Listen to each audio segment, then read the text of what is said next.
Hello students, आप सभी का स्वागत है। मेरा नाम है फैसल रशीद और ये है मैथमेटिक्स टुडे। स्टूडेंट्स, आज से कुछ टाइम पहले कुछ वीडियोस जो मैथमेटिक्स से रिलेटेड होती थी उन्हें भी मैं सेल्फ स्टडी नाउ पे अपलोड किया करता था।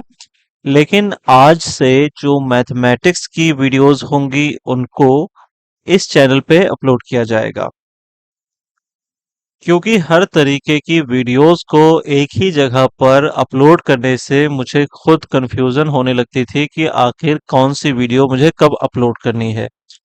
चैनल्स को मैंने अलग कर दिया है, अभी इनके सोशल मीडिया हैंडल्स को नहीं बनाया है। जैसे ही इनके सोशल मीडिया हैंडल्स बन जाएंगे, ये अपने अपने सोशल मीडिया हैंडल्स के साथ स्क्रीन पर शो करने लगेंगे। तो अभी हम सिर्फ सेल्फ स्टडी नाउ को लिखेंगे यहाँ पर, क्योंकि अभी सोशल मीडिया हैंडल्स हमारे पास अवेलेबल नहीं है। आज का जो क्वेश्चन है हमारा मैथमेटिक्स का, इसमें हमसे क्वेश्चन किया जा रहा है कुछ इस तरीके से कि अगर x प्लस 1/x की वैल्यू कितनी है, 3 है, तो हमें ये बताना है कि x square plus 1/x square की वैल्यू क्या होगी। देखिए स्टूडेंट्स, इस तरीके के सवाल बहुत ही इजी होते हैं और इनको सॉल्व करने के लिए सिर्फ आपको एक काम ये करना होता है कि जो ये आपका x प्लस 1/x = 3 है, इसमें आप एक काम करिए कि आप दोनों साइड में स्क्वायर कर दीजिए। तो जब आप दोनों साइड का स्क्वायर करेंगे, आप लिखेंगे x+1/x का होल स्क्वायर = 3 का होल स्क्वायर।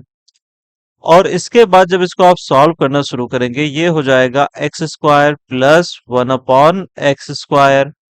यहां पर हम a प्लस बी का होल स्क्वायर का फॉर्मूला लगा रहे हैं, तो इसलिए हमें a² plus b² plus 2ab लिखना होगा। लेकिन हम जब यहाँ पर 2ab की वैल्यू को पुट करेंगे तो ये हो जाएगा 2 × x × 1/x। x से x आपका कट जाएगा और ये वैल्यू हो जाएगी आपके 9 के बराबर। तो हम जब इसको आगे बढ़ाएंगे, ये होगा x² प्लस 1/x² प्लस 2 = 9। इस 2 को आप उधर ट्रांसफर कर दीजिए और 9 में से घटा दीजिए। आप देखेंगे कि ये वैल्यू कुछ इस तरीके से हो जाएगी, x² प्लस 1/x² = 9 माइनस 2 = 7। तो आपने क्या देखा कि अगर हमारे पास x प्लस 1/x की वैल्यू दी गई हो और हमें x² प्लस 1/x² की वैल्यू निकालनी हो, तो इसका सिंपल सा तरीका ये है कि हमें दोनों साइड की स्क्वायर करनी होती है और स्क्वायर करने से हम फॉर्मूले को अप्लाई कर सकते हैं। फॉर्मूले को अप्लाई करके हम बहुत ही आराम से इसको सॉल्व कर सकते हैं। लेकिन एग्जाम हॉल में अगर आप किसी क्वेश्चन को इतना लंबा सॉल्व करने की कोशिश करेंगे, तो आपको बहुत ही ज्यादा प्रॉब्लम को फेस करना पड़ेगा, यानी कि बहुत सारा टाइम आपको देना पड़ेगा। और टाइम हमारे पास एग्जाम हॉल में बहुत ही कम होता है, और इसके लिए हम क्या करेंगे कि हम कुछ याद रखने की कोशिश करेंगे। हम इस फार्मूले को अगर देखें, तो जब ये फार्मूला यहां पर आता है तो ये क्या कहलाता है, a² plus b² plus 2ab।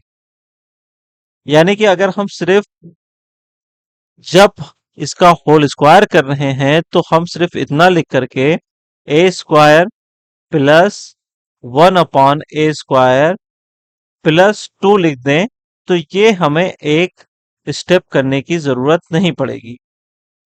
यही मैं आपसे कहना चाहता हूं कि जब आप एग्जाम हॉल में हो तो आप एक एक स्टेप बचाने की कोशिश करिए। आप यहां से ये स्टेप बचा सकते हैं, यहां से ये स्टेप बचा सकते हैं। इन दो स्टेप्स को आप क्रॉस करके डायरेक्टली कहाँ आ सकते हैं, आप यहां आ सकते हैं। तो हम क्या करेंगे एग्जाम हॉल में, हम दोनों साइड का स्क्वायर इस तरीके से ना लिख करके, इस तरीके से ना लिख करके, हम क्या करेंगे, हम सीधे सीधे लिखेंगे x² प्लस 1/x² प्लस 2। और इसके राइट साइड में जितनी वैल्यू दी गई है उसका स्क्वायर डायरेक्टली आप निकाल लीजिए। जैसे कि यहाँ पर 3 लिखा हुआ था, हम डायरेक्टली 9 लिख देंगे। और फिर हमें इसकी कैलकुलेशन भी करने की जरूरत नहीं है, हम जानते हैं कि जब हम गिनती को एक साइड में ट्रांसफर करेंगे, चाहे वो लेफ्ट साइड हो चाहे वो राइट साइड हो, अगर हम इसको राइट साइड ले जाएंगे तो ये लेफ्ट साइड से राइट साइड जाने में अपने जो साइन है, जैसे कि यहाँ पर पॉजिटिव है, वो आपका राइट साइड में निगेटिव हो जाएगा। और निगेटिव होगा तो पॉजिटिव से निगेटिव को घटाते ही हमें वैल्यू मिल जाएगी। 9 में से हम 2 घटा देंगे, हम जानते हैं कि हमें 7 मिलेगा, तो हमें लिखने की भी जरूरत नहीं है कि हाँ कितना हमें मिलने वाला है। हम डायरेक्ट इसको एक्स स्क्वायर प्लस 1/x² = 7 लिख सकते हैं। तो एग्जाम हॉल में कोशिश करिए कि आपका कम से कम वक्त लगे, इसीलिए सबसे जरूरी है कि आप प्रैक्टिस करते रहें कि आखिर आप जो कर रहे हैं वो कैसे कर रहे हैं। आप इसमें महारत हासिल करिए, अपनी हैबिट बनाइए। आप लिखिए 1+1/x=3। 3 की जगह आप 5 कर दीजिए, 9 कर दीजिए। सवाल को चेंज करिए, सवाल को सॉल्व करने की कोशिश करिए, और ज्यादा से ज्यादा फोकस इस बात पे रखिए कि आप जब भी इसको सॉल्व करें कम से कम टाइम में सॉल्व करें। इस वीडियो में बस इतना ही। अगली वीडियो में हम किसी दूसरे क्वेश्चन को डिस्कस करेंगे, लेकिन उससे पहले मैं आपको एक क्वेश्चन देना चाहता हूं जिसका आंसर आपको मुझे कमेंट बॉक्स में बताना है। तो आप ये स्क्रीन पे ये क्वेश्चन है, अगर x² + 1/x² = 5, तो आपको वैल्यू फाइंड करनी है x⁴ + 1/x⁴। आपके लिए हिंट ये है कि ये क्वेश्चन सेम टू सेम जो क्वेश्चन मैंने सॉल्व कराया है उसी पैटर्न से लगेगा। तो इसका आंसर आप मुझे कमेंट बॉक्स में बताएंगे। मिलते हैं हम अगली वीडियो में। अपना ख्याल रखिए। Have a lovely day. Signing off.